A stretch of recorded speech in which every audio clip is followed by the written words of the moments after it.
Okay, we'll go ahead and get started. Welcome, everyone. I'm Lisa Janicki Hinchliffe. I'm the Coordinator for Information Literacy Services and Instruction and Professor at the University of Illinois at Urbana-Champaign. We are pleased to have you here today for our very quick 30-minute session on author workflows and how we manage publishing entitlements. My vision for this session, when I began to think through what's possible for us to be thinking about that's so important as we've moved on the open access journey with scholarly publishing. And one of the things that I've heard as I've talked to librarians and publishers and the like over the last few months, as I prepare various scholarly kitchen essays and pieces, is the real challenge that is emerging around managing publishing entitlements. Libraries and publishers have long managed reading entitlements, the infamous paywall.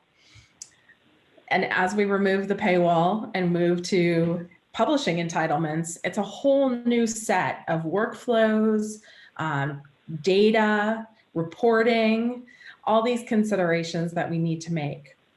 So my goal here is for us to begin to unwrap what those all are, the strategies that both librarians and publishers and providers have for helping us address them, with the goal that we are eyes wide open about the challenges that we're facing, but also, hope in the sense that this is possible.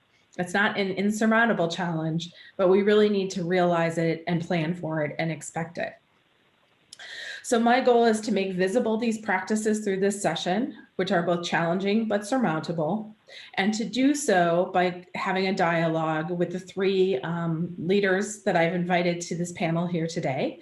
When they make their first remark, I'll ask them to go ahead and introduce themselves because I think that's the most efficient way to start. So I'm going to invite you, if you are attending, to put any questions that you have into the chat as we are going along.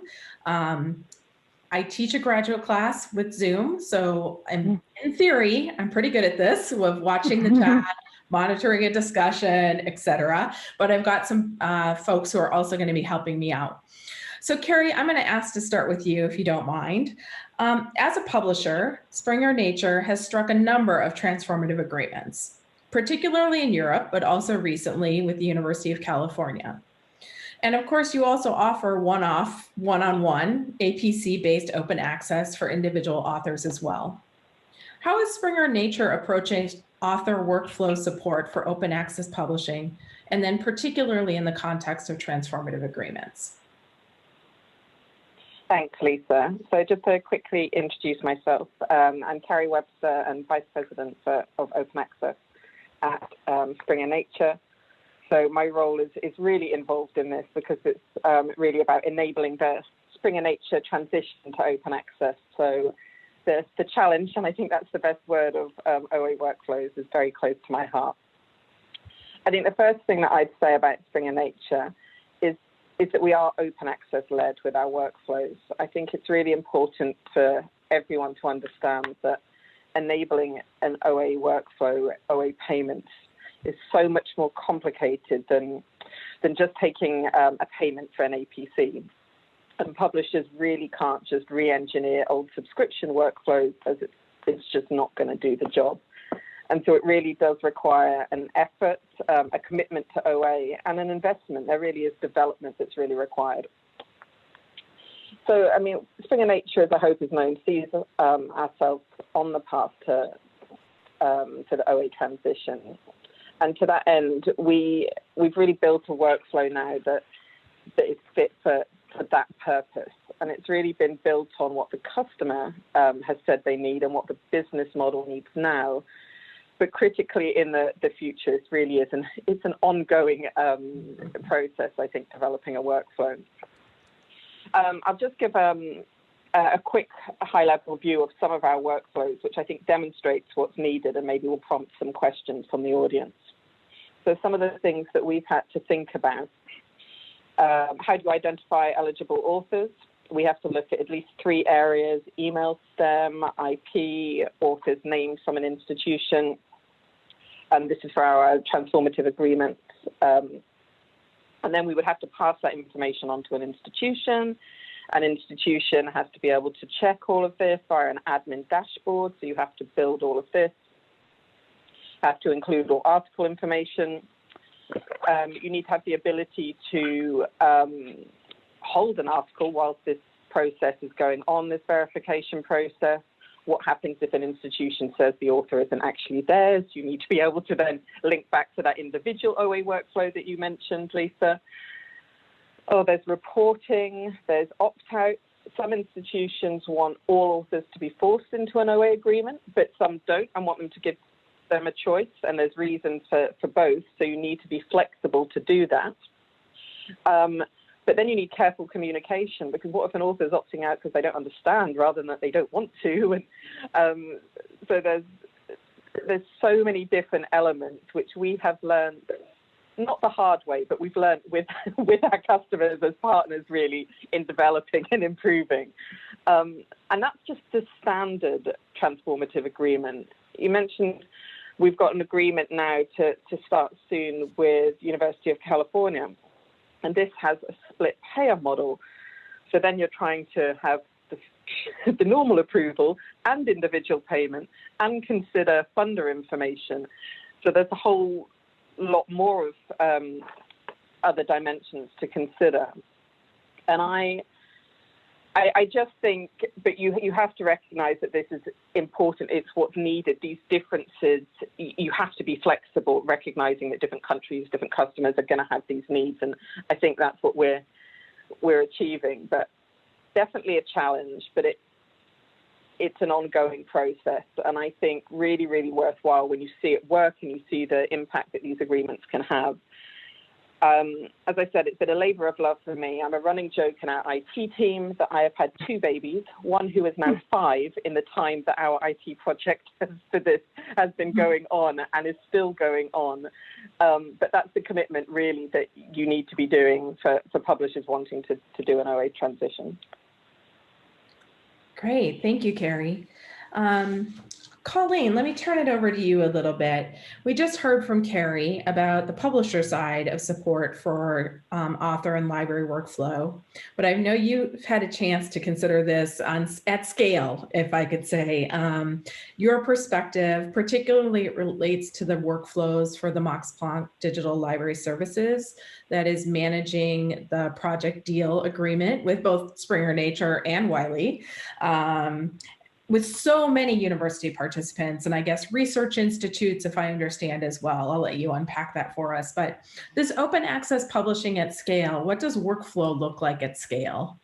Okay, thank you. Right. I'm going to give you the perspective, or actually some perspective and some thoughts from my own institution, the Max Planck Digital Library, which is the digital library of the society. And, we are managing over 20 open access publishing agreements for our authors. So we're talking about hundreds and hundreds of, even thousands of articles there. And also we're doing a lot of work managing the project deal agreements, which, we're talking about 23,000 articles all told. So yeah, we've got a lot of experience in this, but what I really would like to start with here, bear with me, I'm going to talk fast because I have a lot to say in a short amount of time. But first, a concept. I mean, for as long as we have been working under the logic of subscriptions, all of us, librarians, publishers, technology providers, have aimed at making discovery and access as seamless as possible for researchers. So now that our domain is evolving to a system based on open access publishing services, why would our objectives and our expectations for seamlessness and ease of use be any different? And I'm going to get into some detail because folks might not have a good understanding of what kind of stuff we're talking about here. So in the old subscription world, costs were based on FTE or historical print spend. But as we move into an OA system, OA publishing system, the costs are transparent. They're based on the actual services provided, which can be clearly defined and quantified transparently.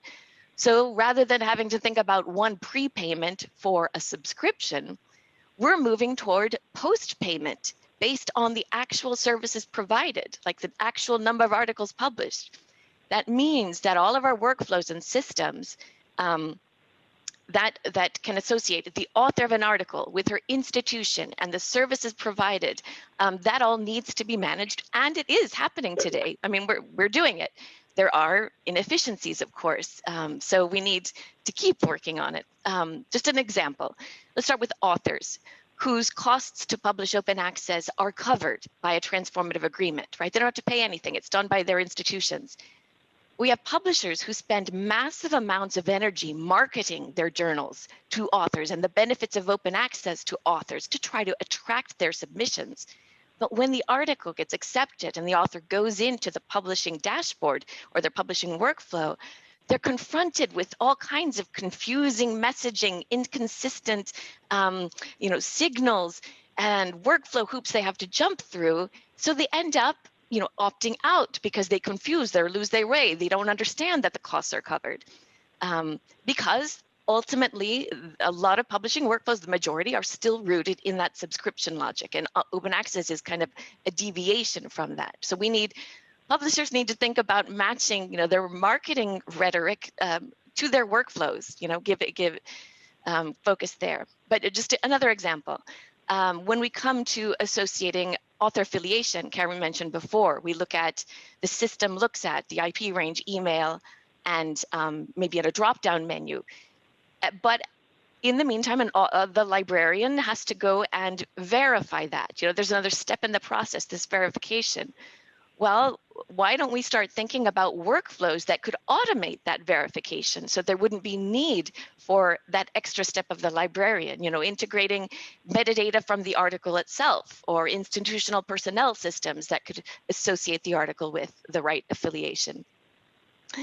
And I mean, that kind of gets to my ultimate point here, and that is we have all of these different pieces that need to fit together. Journal submission systems, editorial dashboards, library accounting, and right now they don't speak to each other. And so a lot of the processing is done by hand. So in an ideal world, we will have one workflow that connects all of the different aspects and makes it as easy as possible for authors to publish and alleviate all of that burden from them. So when they submit an article, all they have to do then is say, yes, of course, I would want this published open access when the time comes and if my article is accepted, and they don't have to think any more about it. That's what we're after here, some seamlessness for our authors. Mm-hmm. And I'll just stop. I have more to say, but I'll stop there and maybe put some things in the chat. There's really so much to say about this, and there's sort of where it is right now, as well as where we want it to be and what it will take to get there. We've asked Sharon to sort of come along on this panel in sort of a slightly different angle on this. So I want to kind of bring in her work as well, because, Sharon, we just learned about all the work that librarians and publishers are doing to support author workflow. And that's great. Their articles make their way out into the world. Their articles are published open access.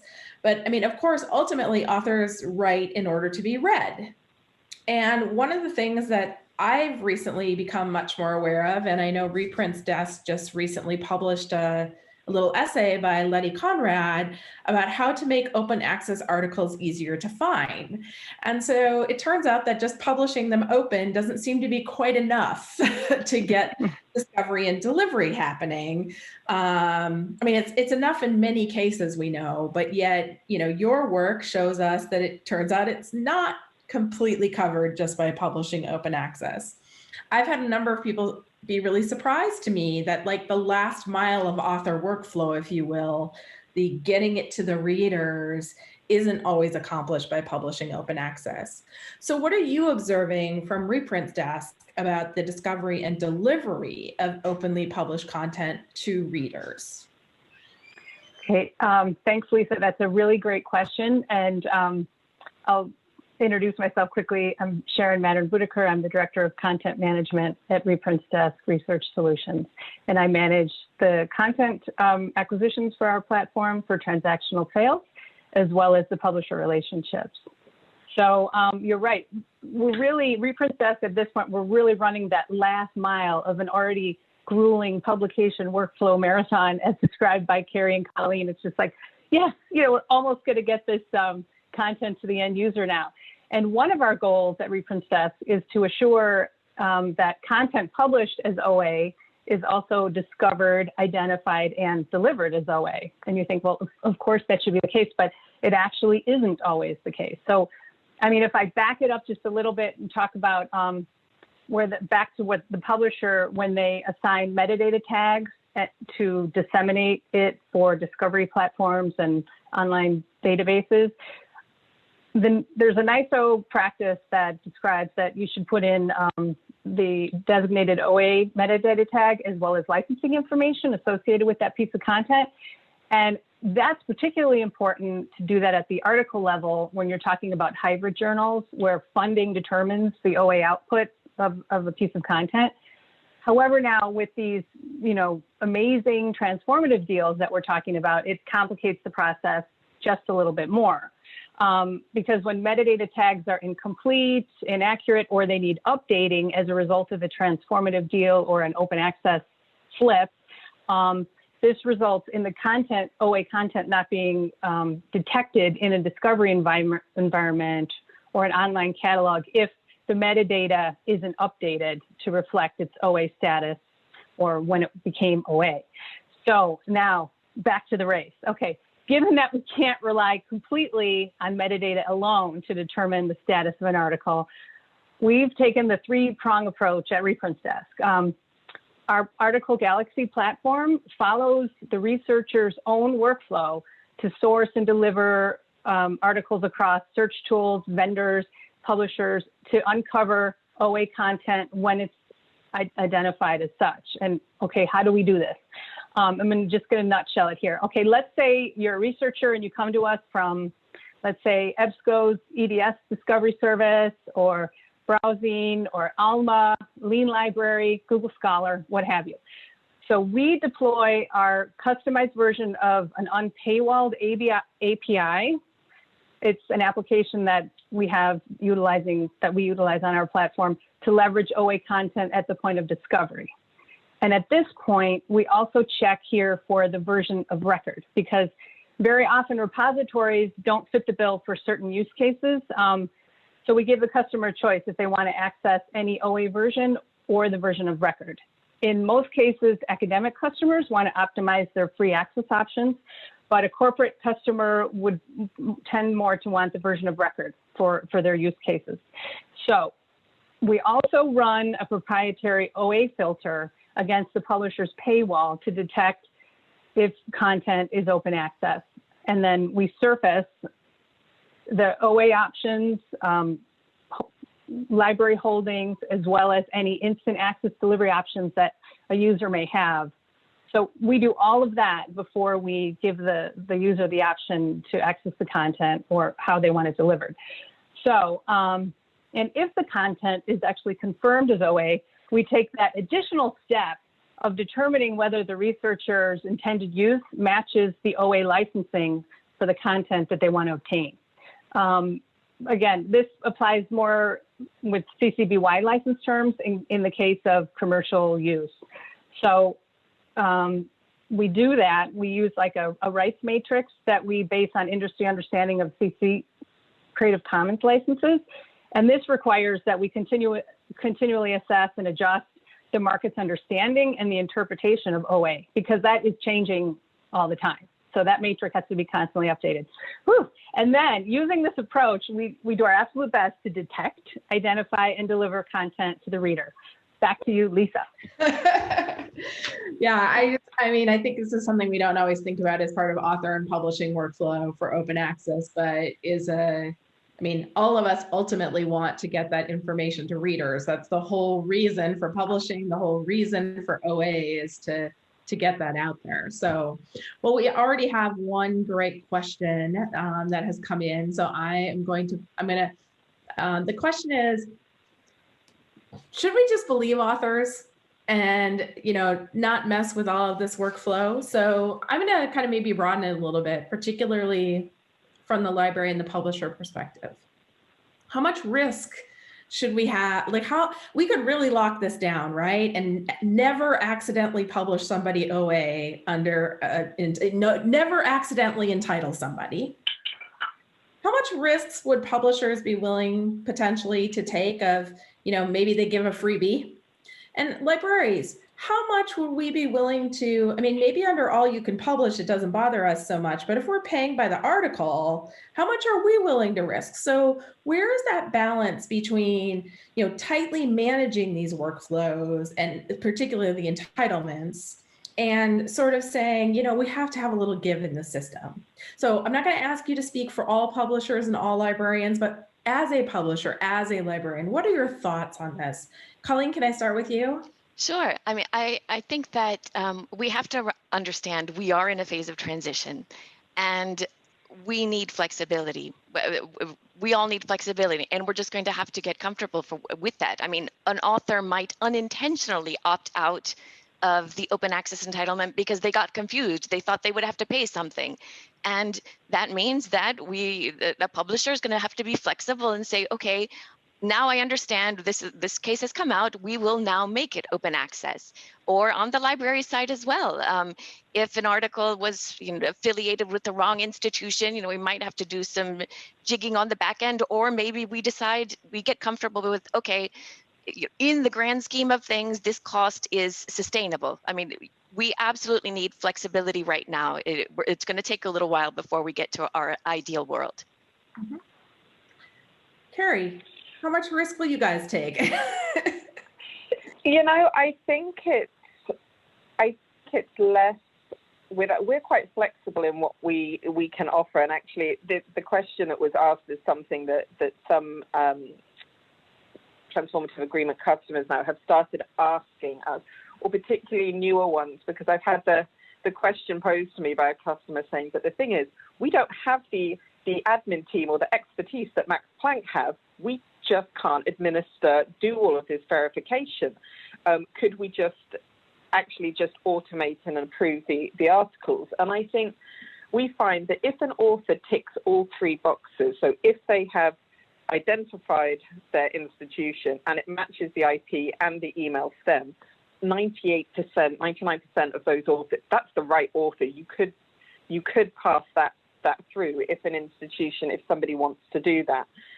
What happens is what should be the workflow what if the author was at home or was at a conference or something and outside of their IP and submitting, or maybe somebody else submitted, or they used a Gmail account when they submitted and not their email address. How do you capture that? Because whilst then the publisher, yes, we might lose that paper from being away and therefore maybe revenue, but actually the author misses out, the institute, everyone misses out in that case. So I think it is about being flexible. I think we can definitely get better with automation, and I think it will be worth exploring, because the risk of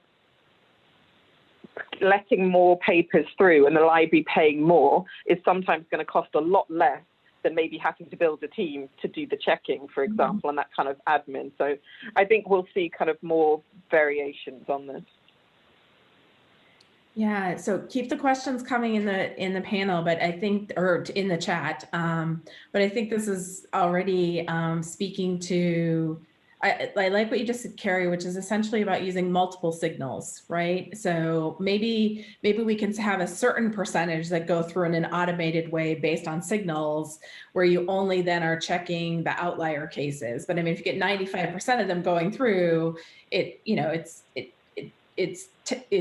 pushes your throughput. You don't have that delay, and sort of everyone understands that we'll check about those 5% where we're like, it's a Gmail, and it's which. That sort of thing could really help us a lot. I think, Colleen, though, you mentioned this means the libraries are actually asking different units on campus to interface data as well, though, if we got some of this stuff automated, right? That we haven't, HR systems has not usually been a way that we. Right, exactly. Right. That's just one idea. I just kind of threw that out there, why not think about that, right? Or even better, getting back to the importance of metadata around the articles, the affiliation as listed on the published article, for example. Why not capture it there? Mm-hmm. Yeah, I think. Go ahead. Sorry, I was just going to say one very quick thing, because I think this comes up in so many panel conversations. But if ORCID was rolled out more, like ORCID would really help this situation, right? Because then the verification is smooth. So there are things that over time, as we evolve, as Colleen said, will definitely get better. Yeah, yeah. We just need authors to keep their ORCIDs updated. Well, now there's institutional contracts for ORCID, so that would maybe be a reason for some of that. You know, Absolutely. one of the things that it strikes me here is that you know, there's an interesting wrinkle that's happened in the OA publishing world, in that up until recently, there, as far as I know, were no transformative agreements that did not work solely off the corresponding author as the sort of trigger. But we see with the most recent PLOS model that with the community action model, not the pure published contracts, you know, that it actually triggers off of membership of either a corresponding or a collaborating author as part of rethinking cost models. So Carrie, you were talking about already the challenge with California, right? The multi-payer model there. Are you starting to hear people wanting approaches that will allow more funder streams coming together as a way of sort of getting more money into the system, right? And of course, distributing the cost across more than just those most highly publishing research institutions? Honestly, not so much right now. And I think the reason is because we really, whilst we talk about it a lot, and there are some great big deals out there, and, you know, Max Planck being like the leader and doing with multiple publishers, this is still this is still in such early days. And if you were to expand to then all corresponding authors or all authors, the burden that for those institutions that are moving first, like they would be paying, like it would just increase the amount that they have to pay so much. And we find that it's a challenge already for institutions to make that transition using library budget, trying to pull in those other funding sources. You then add in an additional realm of authors. I'm not saying that it won't work or that it's not worth exploring, but we don't have a huge amount of demand for that right now. Colleen, yeah, I mean, it's an added layer of complexity that, I mean, let's take this one step at a time, right? One step at a time. So, and I mean, it is pretty much a standard now in open access publishing generally, and in the transformative agreements that you have, you know, the corresponding author and her institution is, you know, has the responsibility for the payment. That's pretty well accepted, I would say. Yeah, I mean, without a doubt, that's the dominant model, but you know, dominant models have a way of changing, right? So it's an interesting wrinkle that we haven't seen before as a way of trying to bring, as well to diversify the number of institutions that might be participating. Sure. So, yeah, it'll be something. I mean, I know a lot of publishers that are still struggling, and even libraries still struggling to understand where their authors are publishing. I mean, you got to get to that step first. Yeah, definitely. And well, definitely. We'll just leave it at that. You know, I think another interesting thing, it seems like, in my impression, but I'd be curious for you all to comment on this as well. My impression is that the publishing entitlement is sort of invoked, if you will, at the time of acceptance and not the time of submission.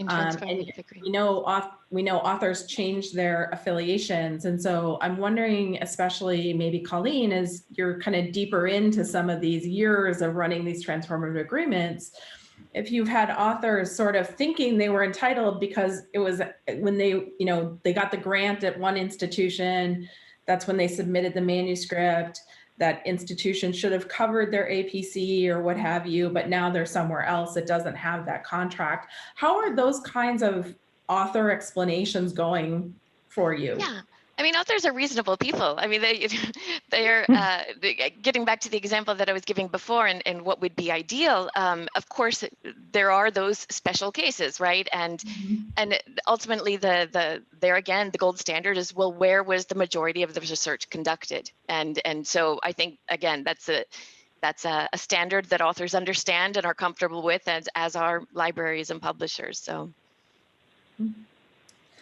Okay, well, with that, wow, these 30 minutes go very, very fast.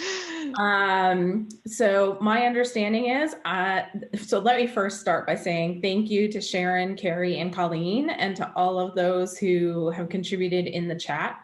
I will go ahead and stop the recording. I believe we get to hang out in this space for a few more minutes if people have questions, but we'll also understand that you need to move on, because one thing Charleston has really replicated is the notion that we are at a conference with sessions right after each other.